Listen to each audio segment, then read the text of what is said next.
Hello there, this is Zach from Theology Gaming. I haven't made a Hearthstone video in a while, so I was like, why not make a Hearthstone video? It has nothing to do with the fact I haven't written anything, right? No. Okay.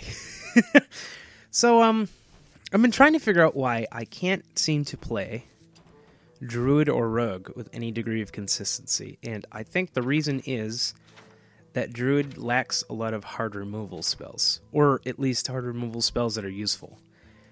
This one, not so good. Giving your opponent 2 cards just to destroy a minion is real bad. And there's a few other ones they have. Wrath is good. 3 damage is good. Let's see what else we got here. You could do Poison Seeds plus Starfall? Yep, that works. Swipe, obviously, is great. Especially great if you have some kind of spell power minion, but it's kind of awkward. Depends on what you're doing. But as far as things like, Starfall, Fire's not that great. You get the card draw for 1 extra mana, I guess, but if you compare it to Fireball, 4 mana for 6 damage, it's kind of like a halfway house. Druid seems sometimes like a halfway house of mechanics. Really, they want to incentivize you to play big minions like Cenarius or Ancients of War or big taunts, which is great. But it's one of those things where perhaps I don't have the ideas or forethought to play that correctly. So I figured, why not just go with the big appeal of playing a Druid class, which is all these mana regen things like, oh, here, Innervate. You can play something you shouldn't be able to play on the turn. Or Wild Growth, which is also fantastic. Empty Mana Crystal means you have 1 additional throughout the game. Grove Tender, not a great card, but it does give you a lot of mana. And if your opponent is not paying attention, which they may very well likely to be, sometimes they like to play more than they should, which has happened a lot. And Nourish, which is technically a bad card, but if you happen to have the perfect opening hand of an Innervate coin plus this, then you can get a lot of mana. And you'll be ahead of them in the mana game. But of course, eventually they'll catch up. So, anyway, here is the deck. So, we have basically every single ramp card. It really should be called Cliff Druid. Because really, all I want to do is get to as much mana as possible and play a bunch of big, fat creatures. The biggest creature in the game is Deathwing, so he's in here. I don't care what you think, even though I have no card draw after I do it. He has won plenty of games for me that I probably otherwise would not have won. So, we have Innervates, we have Wild Growths, we have Grove Tender, we have Nourish. Great, good. Okay, now, this mana curve is horrendous. So we have 14 cards at 7+ mana, which sounds super insane. And it is. And sometimes you will just lose straight out to, let's say, aggro decks. But if somebody doesn't know what you're playing, and that's very likely on ladder or something else, then they will totally get wrecked. Because they have no idea what you're doing. And there's especially the fun combo of Alarmabot plus Innervate, which I'm sure a bunch of other people have done before. But, look, okay, Alarmabot is super great. Sometimes you just get an Innervate, Alarmabot, and Ragnaros, and then you win. And it's like, what the heck are you supposed to do against that on turn 2? Not much. Sometimes the Alarmabot can conflict with the fact that you've got Grove Tender and you've got Keeper of the Grove in here, but for the most part, you have such a large mana curve that the odds are stacked against actually putting something good out. And there's also the additional problem of putting an Ancient of War or the Ancient of Lore out before they can give you the Battle Cry. Well, it's actually not really a Battle Cry. It's basically like choose this. Because if Alarmabot takes the Ancient of War, it comes out as a 5/5, which is, not great.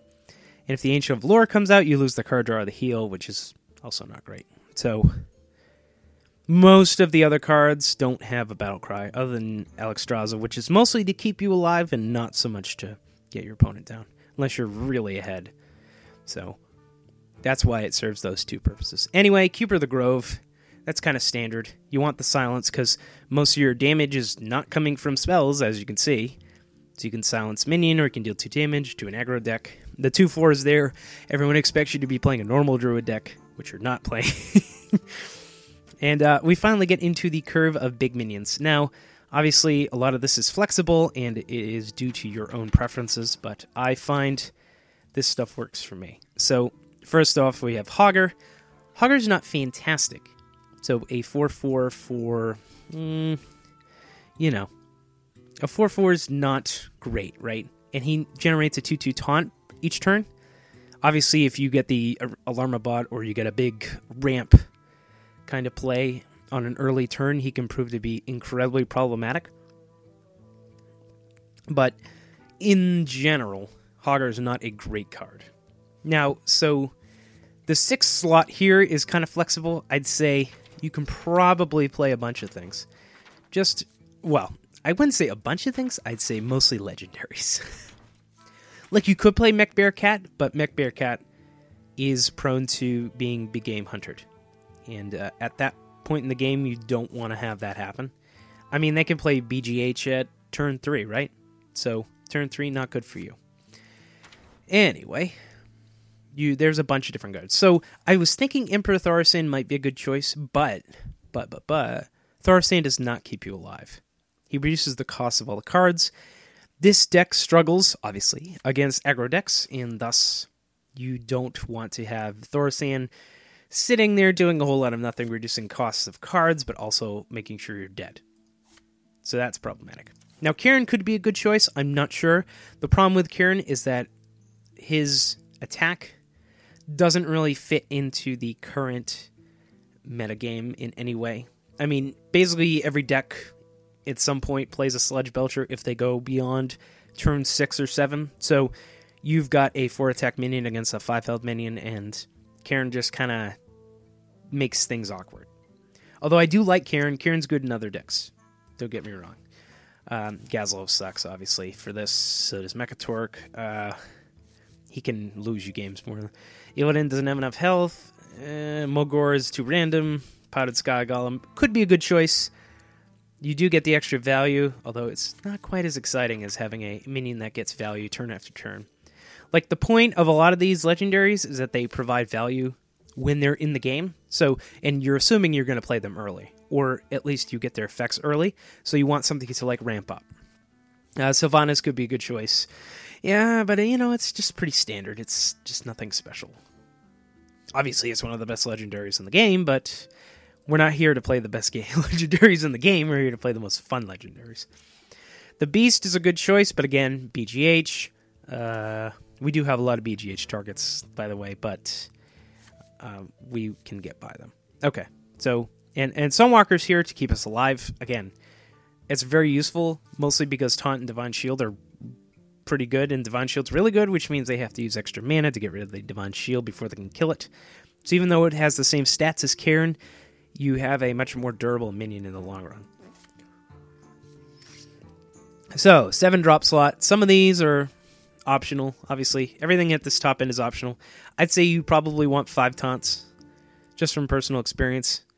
Something, I don't know if 5 is the right number. Yeah, well, I have 5, but again, flexible. Baron Geddon's in here because of aggro. More than likely, you're going to get a mana advantage, and a lot of aggro decks play minions that are 2 health or less. So, clearly, Baron Geddon's great. If you get to play him early, he's especially great. And by that point, hopefully you'll still be alive. It depends. I was thinking of Dr. Boom. Dr. Boom's Dr. Boom, though. Again, we're trying to find something that's a little more exciting than normal deck, and he's just not very exciting anymore. I mean, how many times can you play Boombots before it gets a little old? And yes, Baron Geddon is also BGH target, but he immediately removes everything off the board that has 2 or less health, or he removes Divine Shields, or many other things. Whereas Dr. Boom kind of sits there for a turn, and then get BGH'd, and then his bombs get hit. So you get kind of a random mixed damage, which seems like it shouldn't be good, but it is, but again, personal preference. I just think Baron Geddon works a whole lot better in this. Rend, we don't play many. We play 3 dragons. this might actually be good. The problem is his health is so low, he just dies. The 4 health, maybe in a different game he'd be great. Trogzor could be a good choice, not sure. For our purposes, we picked Ancient of Lore for the card draw, because this deck kind of needs card draw sometimes. And Ancient of War, which has the biggest health taunt in the entire game, assuming it's not silenced, which is both very good. Obviously, Malorn is in here because Druids have big cards. And for zero other reason than that, yes, he gets BGH'd, and he goes back in your deck. It's not really OP, it's just kind of boring. But, he draws out a BGH, which is good, assuming that he's around. Trogzor could be really good in here, too. I'm not sure. I'd say that's pretty much an open slot. The Malorn's just there because I like Malorn, and Malorn has fun all written over him. 9/7 that gets shuffled into your deck when he dies. And if they use the silence on him, it's like, wow, they really don't know how this game works. But, yeah, Trogzor could be really good in that slot, too. Now, how many 8-slot cards are we playing? 1, 2, 3, 4. 4 8-drops. Again, everything is very flexible. You could use Chromagus if you want to avoid BGH. I have 2 Ironbark Protectors, a Rag, and a Sneed's Old Shredder. I think the Sneed's is for fun. I was thinking of putting Gruul in, but, Gruul's so slow. Like, really slow. And he can immediately be Big Game 100. Kel'Thuzad could be really cool, too. I just picked Foe Reaper, because you never see Foe Reaper in anything. And Foe Reaping is fun, so we're going to keep him in. And up to the top end. Okay, we ignore all the Giants, because the Giants don't do anything for us.